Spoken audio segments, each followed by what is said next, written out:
Hi hello ನಮಸ್ತೆ ಎಲ್ಲರಿಗೂ S media ಚಾನಲಿನ ಮತ್ತೊಂದು ವಿಡಿಯೋಗೆ ಸ್ವಾಗತ ಸುಸ್ವಾಗತ. ಸ್ನೇಹಿತರೆ, ಎಲ್ಲರೂ ಹೇಗಿದ್ದೀರಾ? ಎಲ್ಲರೂ ಚೆನ್ನಾಗಿದ್ದೀರಾ ಅಂದ್ಕೊಂಡಿದ್ದೀನಿ. ನಾನು ಕೂಡ ತುಂಬಾ ಚೆನ್ನಾಗಿದ್ದೀನಿ. ಎಲ್ಲರೂ ಚೆನ್ನಾಗಿದ್ದೀರಾ ಅಂದ್ಕೊಂಡು ಭಾವಿಸ್ಕೊಂಡು ಇವತ್ತಿನ ಒಂದು ವಿಡಿಯೋನ ಶುರು ಮಾಡಿಬಿಡೋಣ. ಇವತ್ತಿನ ಒಂದು ವಿಡಿಯೋದಲ್ಲಿ ಸ್ನೇಹಿತರೆ, ಮಾಘ ಹುಣ್ಣಿಮೆ ಇದೆ. ನಾಳೆ ಫೆಬ್ರವರಿ 1ನೇ ತಾರೀಕು ಪೂರ್ಣಿಮೆ ಇರುವುದರಿಂದ ಸ್ನೇಹಿತರೆ, ಭರತ ಪೂರ್ಣಿಮೆಯಂದು ಈ 6 ರಾಶಿಯವರಿಗೆ ಕುಬೇರನ ಯೋಗ, ಗಜಕೇಸರಿ ಯೋಗ ದುಪ್ಪಟ್ಟು ಅದೃಷ್ಟವನ್ನು ತಂದುಕೊಡಲಿದೆ ಅಂತಲೇ ಹೇಳ್ಬೋದು. ಇನ್ನು ಮಾಘ ಪೂರ್ಣಿಮೆಯ ದಿನ ಸ್ನೇಹಿತರೆ, ಸಮಯ, ದಿನಾಂಕ, ಮುಹೂರ್ತವನ್ನು ತಿಳಿಸ್ಕೊಡ್ತೀನಿ. ತಪ್ಪದೆ ಈ ಎರಡೂ ಪರಿಹಾರದಿಂದ ಸ್ನೇಹಿತರೆ, ನಿಮ್ಮ ಹಣಕಾಸಿನ ಸಮಸ್ಯೆಗಳು, ವ್ಯಾಪಾರ ವ್ಯವಹಾರದಲ್ಲಿ ಇದ್ದ ಸಮಸ್ಯೆಗಳು ಸಂಪೂರ್ಣವಾಗಿ ನಿವಾರಣೆಯಾಗಲಿದೆ. ಇನ್ನು ಶುಭ ಕಾರ್ಯ ನಿಂತು ಹೋಗಿದ್ದಂತಹ ಶುಭ ಕಾರ್ಯಗಳು ಸ್ನೇಹಿತರೆ ಪ್ರಾರಂಭಗೊಳ್ಳಲಿದೆ ಅಂತಲೇ ಹೇಳ್ಬೋದು. ಹಾಗಿದ್ರೆ ಏನೆಲ್ಲ ಪರಿಹಾರವನ್ನು ಮಾಡಬೇಕು ಅನ್ನೋದನ್ನ ಒಟ್ಟಾರೆಯಾಗಿ ತಿಳಿಸ್ಕೊಡ್ತಾ ಹೋಗ್ತೀನಿ. 12 ರಾಶಿಯವರು ಕೂಡ ಮಾಡಬಹುದು. ಜೊತೆಗೆ ಈ 6 ರಾಶಿಯವರಿಗೆ ಇಂದಿನಿಂದ ಭಯಂಕರ ಅದೃಷ್ಟ ಬದಲಾಗಲಿದೆ. ಹಾಗಿದ್ರೆ ಈ 6 ರಾಶಿಯವರು ಯಾರ್ಯಾರು, ಏನೆಲ್ಲ ಅದೃಷ್ಟದ ಫಲಗಳನ್ನು ಗಳಿಸಲಿದ್ದೀರಿ ಅನ್ನೋದನ್ನ ತಿಳಿಸ್ಕೊಡ್ತಾ ಹೋಗ್ತೀನಿ. ಇದನ್ನೆಲ್ಲ ಕಂಪ್ಲೀಟಾಗಿ ತಿಳ್ಕೊಬೇಕು ಅಂದರೆ ಎಲ್ಲೂ ಕೂಡ ವಿಡಿಯೋನ ಸ್ಕಿಪ್ ಮಾಡಬಾರ್ದು. ಅಂದರೆ ವಿಡಿಯೋನ ಕಟ್ ಮಾಡಿ ಓಡಿಸ್ಕೊಂಡೋಗಿ ನೋಡಿದ್ರೆ ಫುಲ್ ಇನ್ಫಾರ್ಮೇಷನ್ ಅರ್ಥ ಆಗಲ್ಲ. ಸೊ ಹಾಗಾಗಿ ಎಲ್ಲ ವಿಡಿಯೋದಲ್ಲೂ ತಿಳಿಸ್ತಾ ಇರ್ತೀನಿ. ಮೊದಲಿಂದ ಕೊನೆ ತನಕ ವಿಡಿಯೋನ ವಾಚ್ ಮಾಡಿ. ವಿಡಿಯೋದಲ್ಲಿ ಒಳ್ಳೆ ಮಾಹಿತಿ ಸಿಕ್ಕಿದ್ದಲ್ಲಿ ತಪ್ಪದೆ ವಿಡಿಯೋಗೊಂದು ಲೈಕ್ ಕೊಟ್ಟು, ಇನ್ನೂ ನನ್ನ ಚಾನಲ್ನ ಸಬ್ಸ್ಕ್ರೈಬ್ ಮಾಡ್ಕೊಳ್ಳೋದನ್ನೇ ನೋಡ್ತಿದ್ರೆ ಎಸ್ ಮೀಡಿಯಾಗೆ ಸಬ್ಸ್ಕ್ರೈಬ್ ಆಗಿ ನಿಮ್ಮ ಅಭಿಪ್ರಾಯಗಳನ್ನು ಕಮೆಂಟ್ ಬಾಕ್ಸಲ್ಲಿ ತಿಳಿಸಿ. ಯಾರೆಲ್ಲ ಸಬ್ಸ್ಕ್ರೈಬ್ ಮಾಡಿಕೊಂಡು ಪ್ರತಿನಿತ್ಯ ವಿಡಿಯೋ ವಾಚ್ ಮಾಡ್ತಿದ್ದೀರಾ ಅಂಥವರಿಗೆ ಥ್ಯಾಂಕ್ ಯು ಸೋ ಮಚ್ ಅಂತ ಹೇಳ್ತಾ ವಿಡಿಯೋದ ಕಡೆ ಗಮನ ಕೊಟ್ಬಿಡೋಣ. ಸ್ನೇಹಿತರೆ, ಮಾಘ ಪೂರ್ಣಿಮೆ ಹಬ್ಬದ ಬಗ್ಗೆ ಸಂಪೂರ್ಣವಾಗಿ ತಿಳಿಯೋದಾದರೆ, ಮಾಘ ಪೂರ್ಣಿಮೆಯು ಈ ತಿಂಗಳಲ್ಲೇ ಬರುವಂತಹ ಹುಣ್ಣಿಮೆಯ ದಿನವಾಗಿದೆ. ನಾಳೆ ಅಂದರೆ ಫೆಬ್ರವರಿ 1ನೇ ತಾರೀಕು ಮಾಘ ಪೂರ್ಣಿಮೆಯ ಸಮಯದಲ್ಲಿ ಶುಭ ಕುಂಭಮೇಳದಲ್ಲಿ ಪ್ರತಿ 12 ವರ್ಷಗಳಿಗೊಮ್ಮೆ ಸಂಗಮದಲ್ಲಿ ನಡೆಯುತ್ತದೆ ಸ್ನೇಹಿತರೆ. ತ್ರಿವೇಣಿ ಸಂಗಮ ಒಳಗೆ ಪ್ರಯಾಗ್ ಅಹಮದಾಬಾದಲ್ಲಿ ಕೂಡ ಮಾಘ ಪೂರ್ಣಿಮೆಯ ಸಮಯದಲ್ಲಿ ದೇವರುಗಳು ಭೂಮಿಗೆ ಇಳಿದು ಪ್ರಯಾಗದಲ್ಲಿ ಸ್ನಾನ ಮಾಡುತ್ತಾರೆ ಎಂದು ನಂಬಲಾಗಿದೆ ಸ್ನೇಹಿತರೆ. ಆದ್ದರಿಂದ ಗಂಗಾ ನದಿಯಲ್ಲಿ ಸ್ನಾನ ಮಾಡುವುದರಿಂದ ಆಸೆಗಳು ಈಡೇರುತ್ತವೆ ಮತ್ತು ಮೋಕ್ಷಕ್ಕೆ ಕಾರಣವಾಗುತ್ತವೆ. ಈ ವರ್ಷ ಮಾಘ ಪೂರ್ಣಿಮೆ ಭಾನುವಾರ ಫೆಬ್ರವರಿ 1, 2026ರಂದು ಬಂದಿದೆ ಸ್ನೇಹಿತರೆ. ಇನ್ನು ಮಾಘ ಪೂರ್ಣಿಮೆಯ ದಿನ ಸ್ನೇಹಿತರೆ, ಮುಹೂರ್ತ ಸಮಯವನ್ನು ಕೇಳೋದಾದರೆ, ಮಾಘ ಪೂರ್ಣಿಮೆ ಭಾನುವಾರ ಫೆಬ್ರವರಿ 1, 2026 ಪೂರ್ಣಿಮೆಯೆಂದು ಚಂದ್ರೋದಯ ಸಮಯದಲ್ಲಿ ಅಂದರೆ ಸಂಜೆ 4:13ಕ್ಕೆ ಸ್ನೇಹಿತರೆ. ಪೂರ್ಣಿಮೆ ತಿಥಿ ಬಂದು ಸ್ನೇಹಿತರೆ ಆರಂಭಗೊಳ್ಳುವುದು ಫೆಬ್ರವರಿ 1, 2026ರಂದು ಬೆಳಿಗ್ಗೆ 12:22ಕ್ಕೆ ಪ್ರಾರಂಭವಾಗುತ್ತದೆ. ನಂತರ ಕೊನೆಗೊಳ್ಳುತ್ತದೆ. ಪೂರ್ಣಿಮೆ ತಿಥಿ ಸ್ನೇಹಿತರೆ ಫೆಬ್ರವರಿ 1, 2026ರಂದು ರಾತ್ರಿ 10:08ಕ್ಕೆ ಕೊನೆಗೊಳ್ಳುತ್ತದೆ. ಈ ಸಮಯದಲ್ಲಿ ಈ 2 ಪರಿಹಾರದಿಂದ ನಿಮ್ಮ ಸಮಸ್ಯೆಗಳೆಲ್ಲವೂ ಸಂಪೂರ್ಣವಾಗಿ ನಿವಾರಣೆಯಾಗಿ ದಾರಿದ್ರ್ಯ ತೊಲಗಿ ಸ್ನೇಹಿತರೆ, ಸಂಪತ್ತು, ಅದೃಷ್ಟ, ನೆಮ್ಮದಿಯ ಜೀವನವನ್ನು ಮುಂದಿನ ದಿನಗಳಲ್ಲಿ ನೋಡಲಿದ್ದೀರಿ ಅಂತಲೇ ಹೇಳ್ಬೋದು. ಇನ್ನು ಮಾಘ ಪೂರ್ಣಿಮೆಯ ಆಧ್ಯಾತ್ಮಿಕ ಪ್ರಾಮುಖ್ಯತೆಯನ್ನು ತಿಳಿಸ್ಕೊಡ್ತೀನಿ. ಅದಾದ ನಂತರ 6 ರಾಶಿಯವರ ಬಗ್ಗೆ ತಿಳಿಸ್ಕೊಡ್ತಾ ಹೋಗ್ತೀನಿ. ಮಾಘ ಪೂರ್ಣಿಮೆಯು ಮಾಘ ಮಾಸದ ಕೊನೆಯ ಮತ್ತು ಅತ್ಯಂತ ಮಹತ್ವದ ದಿನವಾಗಿದೆ. ಪವಿತ್ರ ಸ್ಥಾನವು ಪೌಷ ಪೂರ್ಣಿಮೆಯಿಂದ ಪ್ರಾರಂಭವಾಗಿ ಮಹಾಶಿವರಾತ್ರಿ ಎಂದು ಕೊನೆಗೊಳ್ಳುತ್ತದೆ. ಇದನ್ನು ಮದುವೆಗಳು, ಉಪನಯನ, ಗೃಹ ಪ್ರವೇಶ ಇತ್ಯಾದಿಗಳಿಗೆ ಶುಭವೆಂದು ಪರಿಗಣಿಸಲಾಗುತ್ತದೆ. ಇನ್ನು ಮಾಘ ಪೂರ್ಣಿಮೆಯಂದು ನದಿಯಲ್ಲಿ ಸ್ನಾನ ಮಾಡುವುದರಿಂದ ರೋಗಗಳು ಗುಣವಾಗುತ್ತವೆ ಸ್ನೇಹಿತರೆ. ನಿಮಗೇನಾದರೂ ಕಾಯಿಲೆಗಳು ಇದ್ದರೆ ಅದೆಲ್ಲವೂ ಸಂಪೂರ್ಣವಾಗಿ ನಿವಾರಣೆಯಾಗಲಿದೆ. ಸಮಸ್ಯೆಗಳು ಪರಿಹಾರವಾಗುತ್ತವೆ ಮತ್ತು ಪಾಪಗಳು ನಿವಾರಣೆಯಾಗುತ್ತವೆ ಎಂಬ ನಂಬಿಕೆ ಕೂಡ ಅಪಾರ ಇದೆ. ಸ್ನಾನದ ನಂತರ ವಿಷ್ಣುವನ್ನು ಪೂಜಿಸಿ. ಇನ್ನು ಪಂಚೋಪಚಾರ ಅಂದರೆ ಸ್ನೇಹಿತರೆ, ಪೂಜೆ ಮಾಡಿ ಓಂ ನಮ ಭಗವತೆ ವಾಸುದೇವಾಯ ಎಂಬ ಮಂತ್ರವನ್ನು ಜಪಿಸಬೇಕು. ಇಡೀ ದಿನ ಉಪವಾಸವಿದ್ದು ಅಗತ್ಯವಿರುವವರಿಗೆ ಅಂದರೆ ಬಡವರಿಗೆ, ನಿರ್ಗತಿಕರಿಗೆ, ಅಗತ್ಯವಿರುವವರಿಗೆ ಆಹಾರ, ಬಟ್ಟೆ ಇತ್ಯಾದಿಗಳನ್ನು ದಾನ ಮಾಡಲು ಸೂಚಿಸಲಾಗಿದೆ. ಸ್ನಾನದ ನಂತರ ದಾನ ಮಾಡುವುದರಿಂದ ನಿಮ್ಮ ಇಂದಿನ ಮತ್ತು ವರ್ತಮಾನದ ಎಲ್ಲ ಪಾಪಗಳು ತೊಳೆಯಲ್ಪಡುತ್ತವೆ ಎಂದು ಪರಿಗಣಿಸಲಾಗಿದೆ. ಇನ್ನು ಮಾಘ ಪೂರ್ಣಿಮೆಯ ದಿನದಂದು ವಿಷ್ಣು ದೇವರು ಮತ್ತು ಹನುಮಂತನನ್ನ ನಿಮ್ಮ ಆಸೆ ಈಡೇರಿಕೆಗಾಗಿ ಪೂಜಿಸಲಾಗುತ್ತದೆ. ಈ ದಿನವು ಯಜ್ಞಗಳು, ಯಶಸ್ಸನ್ನು ಸಾಧಿಸಲು ಪ್ರಾರ್ಥನೆಗಳು ಮತ್ತು ಮಂತ್ರ ಪಠಣಕ್ಕೆ ಮಹತ್ವದಾಗಿದೆ ಸ್ನೇಹಿತರೆ. ಭಕ್ತರು ಮಾಘ ಪೂರ್ಣಿಮೆ ಸಂಜೆ ಮತ್ತು ಸತ್ಯನಾರಾಯಣ ಪೂಜೆಯಲ್ಲಿ ಕೂಡ ತೊಡಗುತ್ತಾರೆ. ಸೊ ಹಾಗಾಗಿ ಮಾಘ ಪೂರ್ಣಿಮೆಯ ದಿನ ಇಷ್ಟೆಲ್ಲ ಮಹತ್ವವನ್ನು ಹೊಂದಿದೆ ಸ್ನೇಹಿತರೆ. ಇನ್ನು ಮಾಘ ಪೂರ್ಣಿಮೆಯ ಜ್ಯೋತಿಷ್ಯ ಮಹತ್ವವನ್ನು ತಿಳಿಸ್ಕೊಟ್ಬಿಡ್ತೀನಿ. ಇದು ತಿಳಿದ ನಂತರ ತಪ್ಪದೆ ಪೂಜೆ ಪುನಸ್ಕಾರಗಳನ್ನು ಮಾಡಿ ಸಣ್ಣ ಪುಟ್ಟ ವ್ರತಗಳನ್ನು ಮಾಡುವುದು ಬಹಳ ಶ್ರೇಷ್ಠ ಸ್ನೇಹಿತರೆ. ಇಂದಿನಿಂದ ಜ್ಯೋತಿಷ್ಯದಲ್ಲಿ ಮಾಘ ಪೂರ್ಣಿಮೆಯು ಅಷ್ಟೇ ಮಹತ್ವದಾಗಿದೆ. ಈ ದಿನ ಸೂರ್ಯ ಮಕರ ರಾಶಿಗೆ ಪ್ರವೇಶಿಸಿದರೆ ಚಂದ್ರ ಕರ್ಕಟಕ ರಾಶಿಗೆ ಪ್ರವೇಶಿಸುತ್ತಾರೆ. ಆದ್ದರಿಂದ ಮಾಘ ಪೂರ್ಣಿಮೆಯೆಂದು ಪವಿತ್ರ ಸ್ನಾನ ಮಾಡುವುದರಿಂದ ಜನ್ಮ ಕುಂಡಲಿಯಲ್ಲಿ ಸೂರ್ಯ ಮತ್ತು ಚಂದ್ರನಿಗೆ ಸಂಬಂಧಿಸಿದ ತೊಂದರೆಗಳು ಪರಿಹಾರವಾಗುತ್ತವೆ. ಮಾಘ ಪೂರ್ಣಿಮೆಯೆಂದು ನದಿಯಲ್ಲಿ ಸ್ನಾನ ಮಾಡುವುದರಿಂದ ಶಕ್ತಿ ಅಂದರೆ ನೆಮ್ಮದಿ ದೊರೆಯುತ್ತದೆ ಎಂದು ನಂಬಲಾಗಿದೆ. ತಮಿಳುನಾಡಿನಲ್ಲಿ ಮಾಘ ಪೂರ್ಣಿಮೆಯೆಂದು ತೇಲುವ ಹಬ್ಬವನ್ನು ಆಯೋಜಿಸಲಾಗುತ್ತದೆ ಸ್ನೇಹಿತರೆ ಈ ದಿನ. ಇನ್ನು ಮಾಘ ಪೂರ್ಣಿಮೆಯ ದಿನ ವ್ರತ ಕಥೆಗಳ ಬಗ್ಗೆ ಹೇಳೋದಾದರೆ, ದಂತಕಥೆಯ ಪ್ರಕಾರ ಧನೇಶ್ವರ ಎಂಬ ಬಡ ಬ್ರಾಹ್ಮಣನು ತನ್ನ ಪತ್ನಿಯೊಂದಿಗೆ ಕಾಂತಿಕ ಎಂಬ ಗ್ರಾಮದಲ್ಲಿ ವಾಸಿಸುತ್ತಿದ್ದನು ಸ್ನೇಹಿತರೆ. ಧನೇಶ್ವರನು ತನ್ನ ಜೀವನೋಪಾಯಕ್ಕಾಗಿ ಭಿಕ್ಷೆ ಬೇಡುತ್ತಿದ್ದನು. ದಂಪತಿಗಳು ಹಲವು ವರ್ಷಗಳ ಕಾಲ ಮದುವೆಯಾಗಿದ್ದರು, ಮಕ್ಕಳಿಲ್ಲದವರಿಗಿದ್ದರು ಸ್ನೇಹಿತರೆ. ನೆರೆಹೊರೆಯ ಜನರು ಧನೇಶ್ವರನ ಹೆಂಡತಿಯನ್ನು ಅಪಹಾಸ್ಯ ಮಾಡುತ್ತಿದ್ದರು ಮತ್ತು ಮಗುವನ್ನು ಹೆರದಿದ್ದಕ್ಕಾಗಿ ಅವಳನ್ನು ಕೆಣಕುತ್ತಿದ್ದರು ಸ್ನೇಹಿತರೆ, ಹೀಯಾಳಿಸುತ್ತಿದ್ದರು. ಒಬ್ಬ ಯೋಗಿ ಧನೇಶ್ವರ ಮತ್ತು ಅವನ ಹೆಂಡತಿಗೆ ಸತತ 16 ದಿನಗಳ ಕಾಲ ಕಾಳಿದೇವಿಯನ್ನು ಪ್ರಾರ್ಥಿಸಲು ಕೇಳಿಕೊಂಡರು. 16ನೇ ದಿನ ದೇವಿಯು ಕಾಣಿಸಿಕೊಂಡಳು ಮತ್ತು ಸತತ 32 ಪೂರ್ಣಿಮೆ ತಿಥಿಗಳಿಗೆ ದೀಪಗಳನ್ನು ಬೆಳಗಿಸಿ ವ್ರತವನ್ನು ಆಚರಿಸಲು ಹೇಳಿದರು ಸ್ನೇಹಿತರೆ. 32 ಪೂರ್ಣಿಮೆಗಳ ನಂತರ ಧನೇಶ್ವರನ ಹೆಂಡತಿ ಗರ್ಭಿಣಿಯಾಗಿ ದೇವದಾಸ್ ಎಂಬ ಮಗನಿಗೆ ಸ್ನೇಹಿತರೆ ಜನ್ಮ ನೀಡಿದಳು. ದೇವಿದಾಸ್ 16 ವರ್ಷದವನಾಗಿದ್ದಾಗ ಧನೇಶ್ವರ ಮತ್ತು ಅವನ ಹೆಂಡತಿ ಅವನನ್ನು ತನ್ನ ಮಾವನೊಂದಿಗೆ ಕಾಶಿಗೆ ಕಳಿಸುತ್ತಾರೆ ಸ್ನೇಹಿತರೆ. ನಂತರ ಅವನ ಇಚ್ಛೆಗೆ ವಿರುದ್ಧವಾಗಿ ದೇವಿದಾಸ್ ವಿವಾಹವಾದರು. ಕೆಲವು ದಿನಗಳ ನಂತರ ಮೃತ್ಯುದೇವರು ದೇವಿದಾಸ್ ಅವರನ್ನು ಕರೆದುಕೊಂಡು ಹೋಗಲು ಬಂದರು. ಆದರೆ ದೇವಿದಾಸ್ ಅವರ ಪೋಷಕರು ಪೂರ್ಣಿಮೆ ವ್ರತವನ್ನು ಆಚರಿಸಿದ್ದರಿಂದ ಅವರು ತಮ್ಮ ಕಾರ್ಯದಲ್ಲಿ ಯಶಸ್ವಿಯಾಗಲು ಸಾಧ್ಯವಾಗಲಿಲ್ಲ. ಅವರ ಭಕ್ತಿಯ ಪರಿಣಾಮವಾಗಿ ದೇವಿದಾಸ್ ಅವರನ್ನು ರಕ್ಷಿಸಲಾಯಿತು. ಆದ್ದರಿಂದ ಆಧುನಿಕ ಕಾಲದಲ್ಲಿಯೂ ಕೂಡ ಮಾಘ ಪೂರ್ಣಿಮೆಯ ವ್ರತವನ್ನು ಆಚರಿಸಲಾಗುತ್ತದೆ. ಈ ಕಥೆಯನ್ನು ಯಾರೆಲ್ಲ ಕೇಳಿದಿರ ಎಲ್ಲರಿಗೂ ಕೂಡ ಒಳಿತಾಗಲಿ, ಸಂಪತ್ತು, ನೆಮ್ಮದಿ, ನಿಮ್ಮ ಆರೋಗ್ಯ ಕೂಡ ಉತ್ತಮವಾಗಲಿ ಸ್ನೇಹಿತರೆ. ಇನ್ನು ಮಾಘ ಪೂರ್ಣಿಮೆಯ ವ್ರತ, ಉಪವಾಸ, ಪೂಜಾ ವಿಧಿವಿಧಾನವನ್ನು ತಿಳಿಸ್ಕೊಡ್ತೀನಿ. ಈ ಆಚರಣೆಗಳನ್ನು ತಪ್ಪದೇ ಮಾಡಿ ಇದರಿಂದ ಶುಭ ಫಲಗಳನ್ನು ಪಡೆದುಕೊಳ್ಳಿ ಪ್ರತಿಯೊಬ್ಬರು.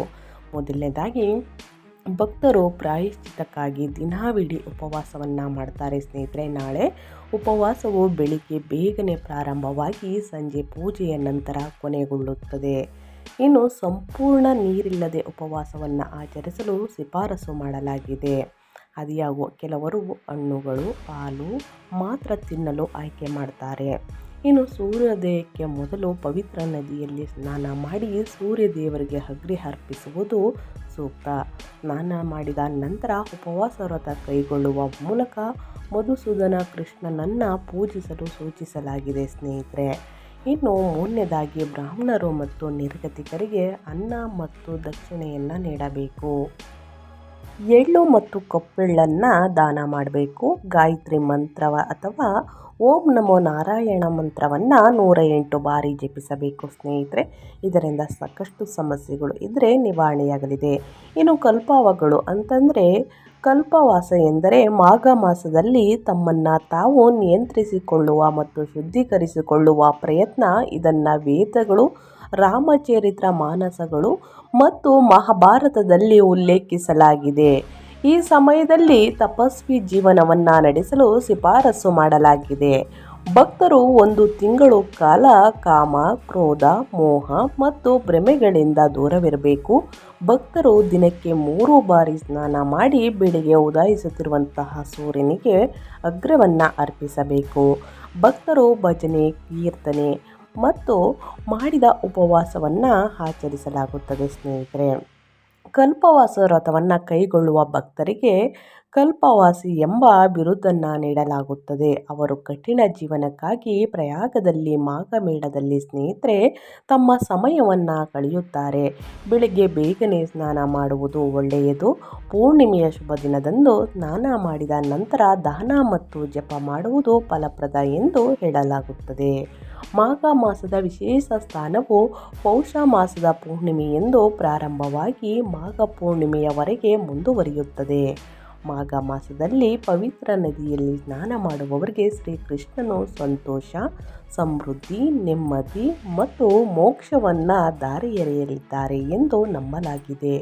ವಿಷ್ಣು ಮತ್ತು ಹನುಮಂತನಿಗೆ ಪ್ರಾರ್ಥನೆ ಸಲ್ಲಿಸಲಾಗುತ್ತದೆ. ಗಂಗಾ, ಯಮುನಾ ಮತ್ತು ಕಾವೇರಿಯಲ್ಲಿ ಪವಿತ್ರ ಸ್ನಾನವನ್ನು ಮಾಡುವುದರಿಂದ ಪವಿತ್ರ ಎಂಬ ನಂಬಿಕೆ ಕೂಡ ನಂಬಲಾಗುತ್ತದೆ ಅಂತಲೇ ಹೇಳಬಹುದು. ಅದೇ ರೀತಿ ಈ ದಿನ ವಿಷ್ಣು ಗಂಗಾ ನದಿಯಲ್ಲಿ ವಾಸಿಸುತ್ತಾರೆ ಎಂದು ಹೇಳಲಾಗುತ್ತದೆ.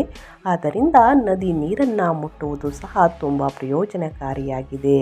ಮೀನಾಕ್ಷಿ ಮತ್ತು ಸುಂದರೇಶ್ವರ ದೇವರುಗಳ ವಿಗ್ರಹಗಳನ್ನು ತೇಲುವ ಮೇಲೆ ಜೋಡಿಸಲಾಗುತ್ತದೆ. ಪ್ರಯಾಗದಲ್ಲಿ ಮಾಘ ಮೇಳವನ್ನು ನಡೆಸಲಾಗುತ್ತದೆ. ಸ್ನೇಹಿತರೆ, ನದಿ ನೀರನ್ನು ಕೂಡ ಮುಟ್ಟುವುದು ಸಹ ತುಂಬ ಪ್ರಯೋಜನಕಾರಿ. ಹಾಗಾಗಿ ಗಂಗಾ ನದಿಯಲ್ಲಿ ಸ್ನೇಹಿತರೆ ಈ ನೀರನ್ನು ಸಿಂಪಡಿಸ್ಕೊಂಡ್ರೆ ಸಾಕು ಸ್ನೇಹಿತರೆ. ಮುಳುಗಿ ಎದ್ದು ಸ್ನಾನ ಮಾಡಬೇಕು ಅನ್ನೋದೇನಿಲ್ಲ.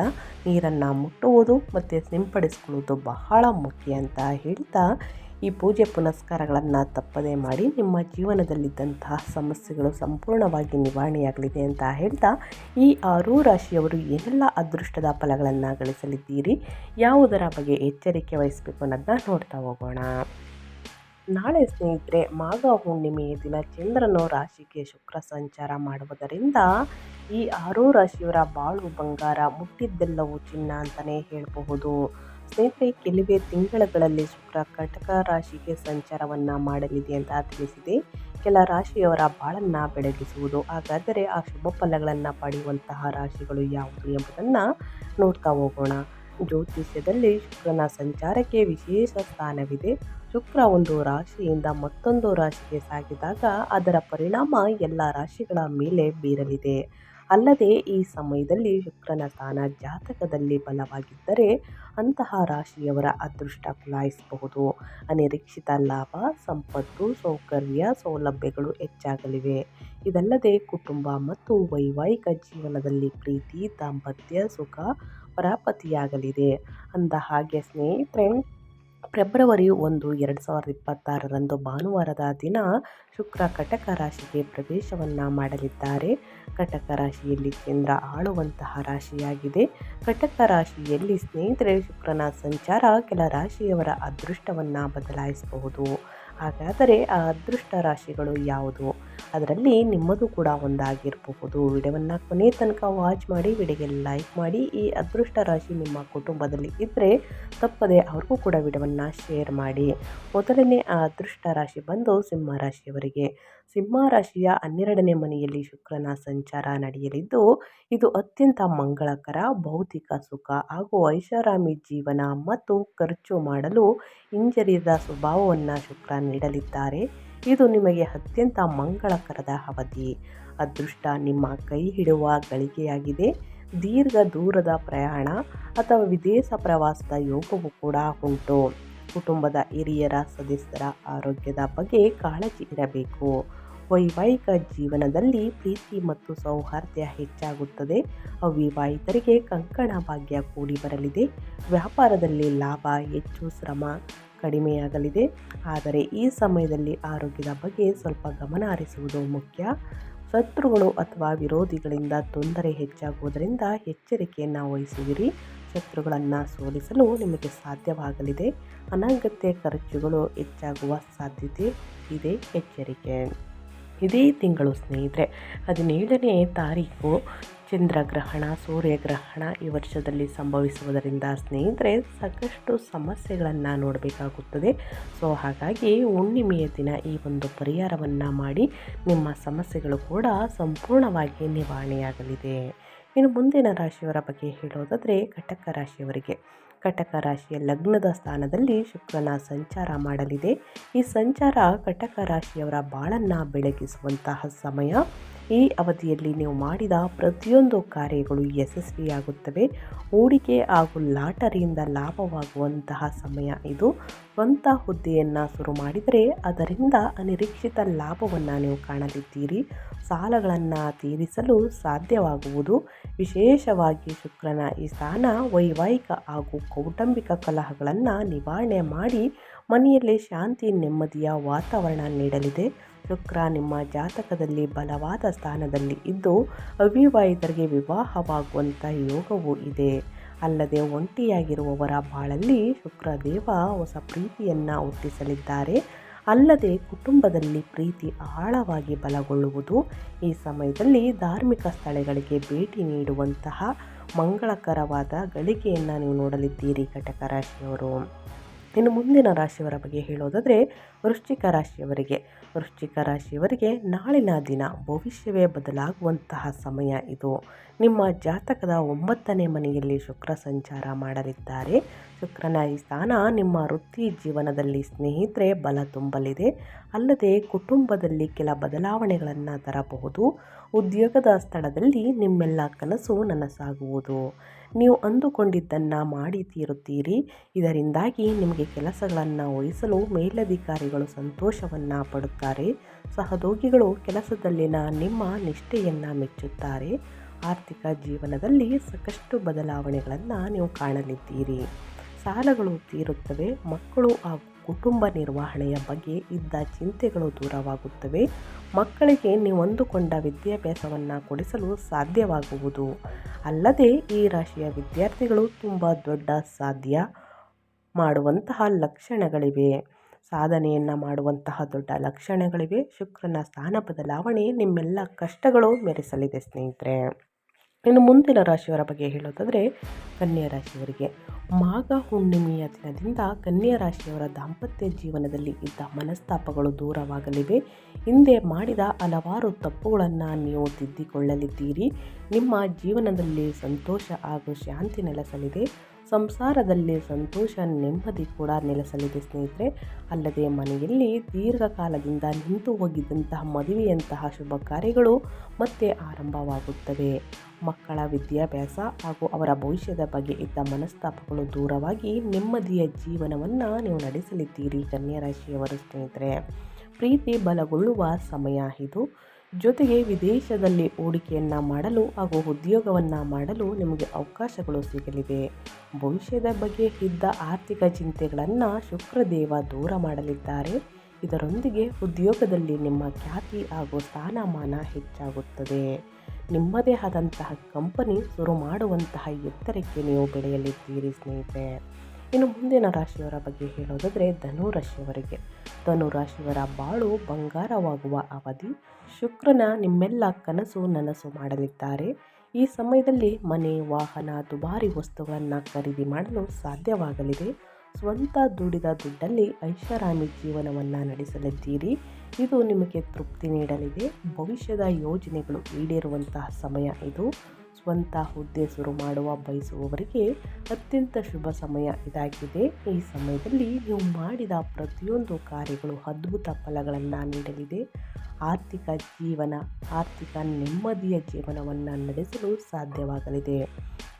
ಶುಕ್ರನ ಕೃಪೆಯಿಂದ ಕಡಿಮೆ ಶ್ರಮದಿಂದ ಹೆಚ್ಚು ಲಾಭವನ್ನು ನೀವು ಗಳಿಸಲಿದ್ದೀರಿ.